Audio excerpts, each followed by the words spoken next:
بسم اللہ الرحمن الرحیم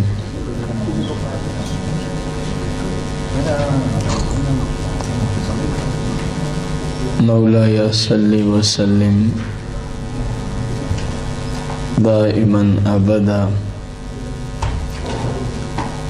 على حبیبک خیر الخلق کلہم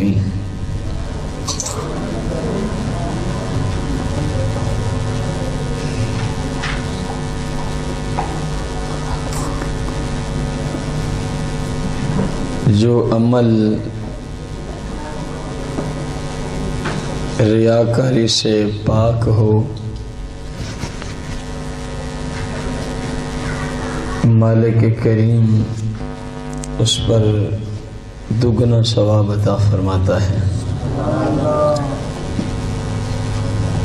سیدنا ابو صالح رضی اللہ تعالی عنہ روایت کرتے ہیں،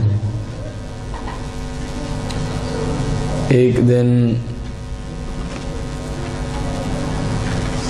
رسول کائنات فخر موجودات علیہ الصلاۃ والتسلیم کی بارگاہ قدسیہ میں ایک شخص حاضر ہوا اور آپ کی خدمت میں عرض کرنے لگا، اے اللہ کے پیارے رسول صلی اللہ علیہ وآلہ وسلم، میں کوئی عمل کرتا ہوں تو اسے پوشیدہ رکھتا ہوں، یعنی میری اپنی کوشش ہوتی ہے کہ میرا عمل کسی کو پتہ نہ چلے، میں اس کو پوشیدہ رکھنے کی کوشش کرتا ہوں، لیکن لوگوں کو اس کا پتہ چل جاتا ہے، حالانکہ میں نہیں چاہتا، لیکن خود بخود انہیں علم ہو جاتا ہے اور میں حیران ہو جاتا ہوں، کیا مجھے اس عمل پر کوئی ثواب ملے گا؟ نماز پڑھتا ہوں تہجد کی، نیت یہ ہوتی ہے کہ کسی کو پتہ نہ چلے، کسی کو پتہ، اور میں بتاتا بھی یا رسول اللہ کسی کو نہیں ہوں، لیکن لوگوں کو پتہ چل جاتا ہے، پھر مجھے حیرانگی ہوتی ہے کہ میں تو بتانا ہی نہیں چاہتا، لیکن پھر بھی لوگوں کو اس کا علم، پھر میرے ذہن میں ایک سوال اٹھتا ہے، ریاکاری کے خوف سے وہ پوچھ رہا ہے، کیا مجھے اس پر کوئی عمل ملے گا؟ آپ صلی اللہ علیہ وآلہ وسلم نے ارشاد فرمایا کہ جو تو چھپاتا ہے نا اس کا بھی تجھے اجر ملتا ہے، جو لوگ ظاہر کرتے ہیں تیرے عمل کو اس کا بھی اللہ تجھے اجر عطا فرماتا ہے۔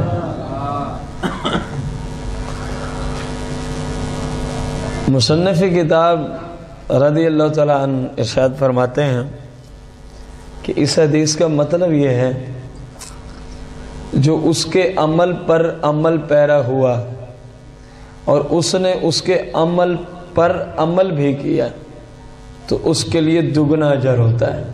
کتنا اجر ہوتا ہے؟ ایک تو اس کے اپنے عمل کرنے کا، اور دوسرا جو اس کو دیکھ کر نیکی کرے گا، جو اس کو دیکھ کر، اللہ کریم اس کی پیروی کرنے والوں کا بھی ثواب اس کو عطا فرمائے گا، جیسا کہ سرکار صلی اللہ علیہ وسلم کی حدیث مبارکہ کا مفہوم ہے، جس نے اچھے عمل کی بنیاد قائم کی تو اس کو اس کا اجر ملے گا، اور اس کے بنیاد رکھنے کی وجہ سے جتنے لوگ اس پر عمل کرتے رہیں گے ان سب کے برابر اس اکیلے کو اللہ کریم ثواب عطا فرمائے گا، اور ان لوگوں کے نیکی، ان لوگوں کی نیکیوں میں کوئی کمی بھی، یہ صحیح مسلم کے اندر یہ حدیث پاک موجود ہے جو ادھر ہم پڑھ رہے ہیں۔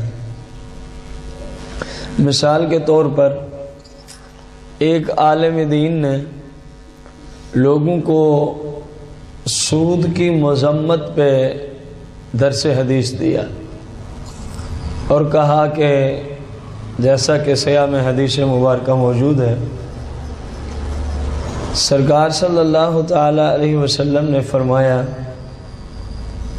معراج کی رات کچھ لوگوں کو دیکھا میں نے، ان کے پیٹ مثل گھروں کے بڑے بڑے تھے اور ان کے پیٹوں میں سانپ اور بچھو ان کو کاٹ رہے تھے، آگ سے بھرے ہوئے۔ جب پوچھا یہ کون ہے تو عرض کیا، یا رسول اللہ آپ کی امت کے سود خور ہیں۔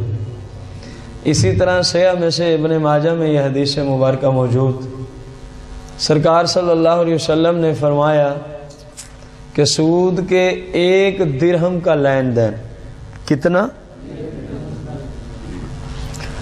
اس کے گناہ، اس کا جو گناہ ہوتا ہے اس کے 70 درجے کیے جائیں۔ کتنے کیے جائیں؟ پھر فرمایا کہ 69 تو بڑے ہیں، 69 تو ان میں جو سب سے ہلکا گناہ ہے سود کے فقط 1 درہم کے لین دین کا، لکھنا، لکھوانا، دینا، دلوانا، لینا، دینے کا حکم دینا، یہ سب کے سب گناہ میں برابر کے شریک ہے۔ یہ صحیح مسلم کی حدیث ہے، اور اسی حدیث کی وجہ سے آج بینک کی ملازمت شرعاً درست نہیں، اس کی وجہ یہ حدیث مبارکہ ہے، کیونکہ کچھ سود لکھ رہا ہے، کچھ لوگ لکھ رہے ہیں، کچھ لکھوا رہے ہیں، تو کچھ لکھنے کا حکم دے رہے ہیں، کچھ دے رہے ہیں، تو کچھ ان کو کہہ رہے ہیں کہ یہ آیا ہے اس کو سود دے دو، اس کو سود۔ بینک کے مینیجر تک کوئی بھی نہیں بچا الا یہ کہ جو گن مین کھڑا ہے، کیونکہ اس کا ان باتوں سے کسی چیز کے ساتھ تعلق۔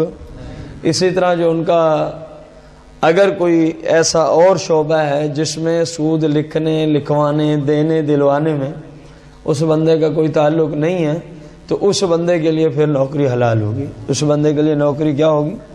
حلال ہوگی۔ اب سرکار نے فرمایا کہ اس کے 1 روپے کے کتنے درجے کیے جائیں؟ جو گناہ ملا اس کے 70۔ فرمایا 69 تو بڑے ہیں، ایک تمہیں بتا دیتا ہوں جو سب سے چھوٹا ہے، بقایا کا خود اندازہ کرتے رہنا۔ وہ کیا فرمایا؟ فرمایا ينكح الرجل امه او كما قال النبی علیہ السلام۔ فرمایا وہ ایسے ہی ہے جس طرح کسی نے اپنی حقیقی ماں کے ساتھ زنا کیا ہو، اپنی حقیقی ماں کے ساتھ زنا کیا ہو۔ یہ 1 روپے کے سودی لین دین میں گناہ جو ہوا اس کے کتنے درجے ہوئے؟ ان میں سے جو سب سے ہلکا ہے، ایسرھا، یہ حدیث کے جملے ہیں، ان 70 میں سے جو سب سے ہلکا ہے، ان 70 میں سے جو سب سے ہلکا ہے، ينكح الرجل امه، کوئی شخص اپنی ماں سے زنا کر لے، کوئی شخص اپنی ماں سے۔ اب اندازہ لگائیں کہ 1 پیسے میں 1 روپے میں 70 درجے بنائے، اور ان میں جو سب سے، اگر آج ہمیں اسی کا پتہ چل جائے کہ فلاں نے اپنی ماں سے کیا کیا ہے، تو معاشرے والے اس کو زندہ چھوڑیں گے؟ یہ ایک مبالغتاً جملہ ہوتا ہے، یعنی اس کو لوگ جو ہے نا وہ ملامت کریں گے۔ لوگ کیا کریں گے؟ ملامت۔ اس نے تو سب سے ہلکا گناہ کیا، اگر پتہ چل جائے تو لوگ اس کو کیا کرتے ہیں؟ ملامت کرتے ہیں کہ یار ایسا بدبخت ہے اپنی ماں سے زنا کیا ہے۔ اور جو 1 روپے کا سودی کاروبار کرے نا، یہ تو سب سے ہلکا ہے۔ ابھی 69 تو نہ جانے کون سے ہیں جو ابھی کھڑے ہیں۔ تو سود خور کتنا بڑا لعنتی ہے، وہ کتنا بڑا فاسق و فاجر ہے، اندازہ لگائیں اسی حدیث سے۔ میں آپ کو مثال دینے کے لیے صرف آیا تھا۔ تو اب ایک عالم دین نے لوگوں کو سود کی مذمت پہ گفتگو کی، لیکچر دیا۔ اب ان میں سے کوئی 5-10 بندے جو ہیں نا اس کی باتیں سن کے سود سے کیا ہو گئے؟ توبہ طیب ہو گئے۔ یہ حدیث سمجھانے کے لیے میں نے مثال آپ کو عرض کی۔ اب یہ جتنے لوگ سود کے اشد ترین کبیرہ گناہ سے توبہ طیب ہوئے ہیں، ان سب کو اس گناہ سے بچنے کا 10 کو جتنا ثواب ملے گا، ان سب کے برابر اس سمجھانے والے کو اللہ ثواب عطا فرماتا ہے۔ اسی طرح ایک عالم دین نے کہا کہ زکوٰۃ فرض ہے. زکوٰۃ کیا ہے؟ اس کو دیا کرو، اس کے دیے بغیر گزارا نہیں، جیسا کہ حدیث مبارکہ کا مفہوم ہے. فرمایا جس پر شرعاً زکوٰۃ فرض ہو اور اللہ کریم کی بارگاہ میں جو شریعت کا تقاضا ہے وہ اپنے مال کی زکوٰۃ نہ نکالے، اپنے مال کی زکوٰۃ نہ نکالے، اللہ کریم نہ اس کی نماز قبول کرتا ہے، نہ روزہ قبول کرتا ہے، نہ حج قبول کرتا ہے. دوسری حدیث کا مفہوم جس کو البدائع والثناء فی ترتیب شرائع میں علامہ کاشانی رضی اللہ عنہ نے نقل فرمایا. سرکار دو عالم صلی اللہ علیہ وسلم نے صحابہ کو ارشاد فرمایا جس کا مفہوم ہے کہ اے میرے غلاموں، قیامت کے دن، قیامت کے کوئی اس حال میں میرے پاس نہ آئے کہ یا رسول اللہ میری شفاعت کریں، کوئی اس حال میں میرے پاس نہ آئے کہ یا رسول اللہ میری، حالانکہ اس کے ذمہ زکوٰۃ باقی ہو، حالانکہ اس کے ذمہ. فرمایا پھر میرے پاس نہ آنا، اگر زکوٰۃ نہ دی ہو تو میرے پاس نہ آنا شفاعت کے لیے، میرے پاس شفاعت کے لیے. اس طرح اس نے اچھا خاصا قرآن و سنت سے لوگوں کو سمجھایا. تو اب کئی لوگ زکوٰۃ دینے والے ہو گئے، کئی لوگ زکوٰۃ دینے، اب جو دینے والے ہوئے پھر انہوں نے آگے سمجھایا، ان کے سمجھانے سے اور دینے والے ہو گئے، انہوں نے آگے، یہ سلسلہ قیامت تک چل پڑا. اب یہ جس نے سمجھایا تھا اس کے سمجھانے کی وجہ سے جتنے لوگ اس نیکی کو کریں گے قیامت کے دن تک، ان تمام کے برابر اللہ کریم اس اکیلے سمجھانے والے کو نیکی عطا فرماتا ہے. یہ مطلب ہے اس حدیث مبارکہ کا کہ جو کسی کو اچھے راہ پر لے آئے اس کو اجر، اور اس کے سمجھانے سے جو عمل کریں گے اور آگے اس کے سمجھانے سے مزید آگے. ادھر ایک سوال ہے، اس کائنات میں اگر ہم فقط اسی حدیث کو دیکھیں تو سب سے زیادہ آج بھی اجر و ثواب اس حدیث کی روشنی میں، اپنے عمل کی وجہ سے نہیں، اس حدیث کی روشنی میں سب سے زیادہ اجر و ثواب آج کس ہستی کو پہنچ رہا؟ سرور دو جہاں صلی اللہ علیہ وسلم کو. کیوں؟ دیکھیں نا، یہ پورے ورلڈ میں آج تک جتنے مسلمان آئے یا ہیں یا قیامت تک آئیں، یہ جتنے نیک اعمال بھی کریں گے ان سب کو پہلے سمجھانے والے معلم رسول اللہ کی ذات ہے. رسول اللہ کی کیا ہے؟ اسی طرح پھر رتبہ برتبہ نیچے آتے جائیں، سیدنا ابوبکر صدیق کی طرف، فاروق اعظم کی طرف، عثمان غنی، حضرت علی رضی اللہ عنہ اجمعین. اسی طرح نیچے صحابہ، پھر تابعین کا دور آیا، تبع تابعین، پھر مجتہدین کا زمانہ آ گیا. اب ائمہ اربعہ کو پھر دیکھ لیں، پوری کائنات میں جتنے مسلمان ہیں، پوری کائنات میں جتنے، کچھ اونچی، جتنے مسلمان، پوری کائنات میں جتنے وہ چاروں میں سے کسی ایک کا مقلد ضرور ہوتا ہے، چاروں میں سے کسی ایک کا مقلد ضرور ہوتا ہے. اب پورے ورلڈ کے جتنے مسلم دن رات جس امام کی پیروی اور اقتداء میں عمل کرتے ہیں، مثلا حنفیوں کو لے لیں، کیونکہ بقایا تینوں اکیلے ایک طرف کھڑے ہو جائیں اور اکیلے حنفی الگ ہو جائیں تو اللہ کے کرم سے احناف کی تعداد پھر بھی زیادہ ہے. کہ ہمارے امام صاحب کا ترہ امتیاز ہے. خیر وہ بھی ہمارے ہی ائمہ ہیں، الا یہ کہ ہم فروع شرع میں اقتداء فقط سیدنا امام اعظم ابو حنیفہ رضی اللہ عنہ کی کرتے ہیں، بقایا ہیں وہ سارے اہل سنت کے ائمہ.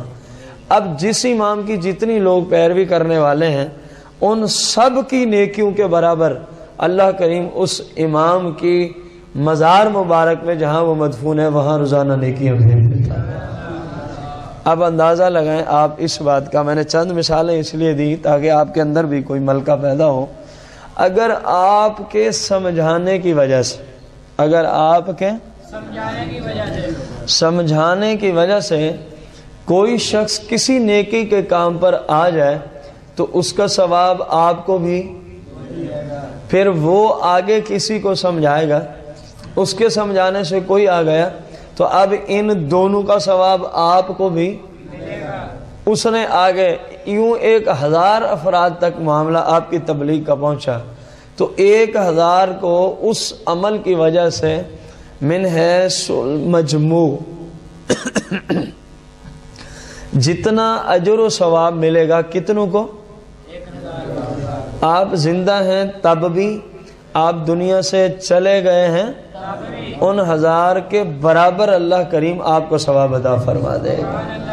اور کام کتنا مشکل کیا ہم نے، اتنا ہی کیا کہ بھائی صاحب داڑھی رکھنا رسول اللہ صلی اللہ علیہ وسلم کی عظیم سنتوں میں سے ایک سنت ہے۔ یہ لفظ اس لیے بولا جاتا ہے کیونکہ اس کا وجوب جو ہے وہ سنت یعنی حدیث سے ہے، ویسے فی نفس ہی داڑھی احناف کے ہاں رکھنا واجب کے درجے میں ہے۔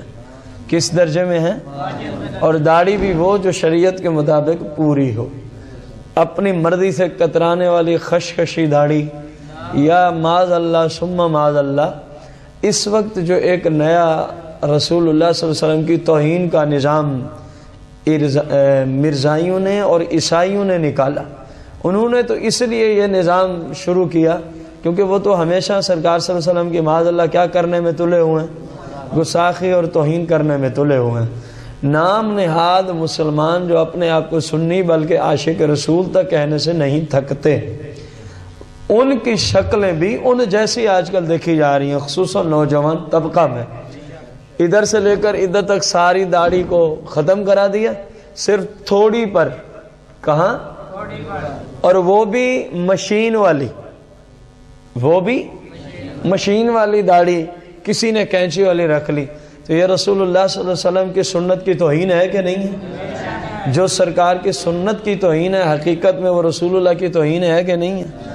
کم از کم ان مسلمانوں کو کچھ تو غیرت ہو کہ جو یہود و نصارہ نے رسول اللہ کی توہین کے معاملے میں ایک کام نکالا، تم بھی اسی کے پیچھے چل پڑے، تم بھی اسی کے پیچھے چل پڑے۔ پہلے یہ تھا کہ غفلت کے مارے داڑیاں رکھتے نہیں تھے سرے سے، گناہ گار وہ بھی ہیں، اور یہ کبیرہ گناہ ہے۔ داڑھی نہ رکھنا کون سا گناہ ہے؟ لا صغیرۃ مع الاصرار۔ کائنات میں کوئی ایسا گناہ نہیں ہے جس کو بار بار کیا جائے اور وہ صغیرہ ہو۔ کائنات میں ایسا کوئی گناہ، جتنا مرضی ہلکا گناہ ہو، جس کو بار بار کیا جائے گا وہ گناہ کبیرہ بن جاتا ہے۔ دیکھیں یہ جملے ہیں، لا صغیرۃ مع الاصرار۔ بہت سارے فقہا نے اس کو محدثین نے لکھا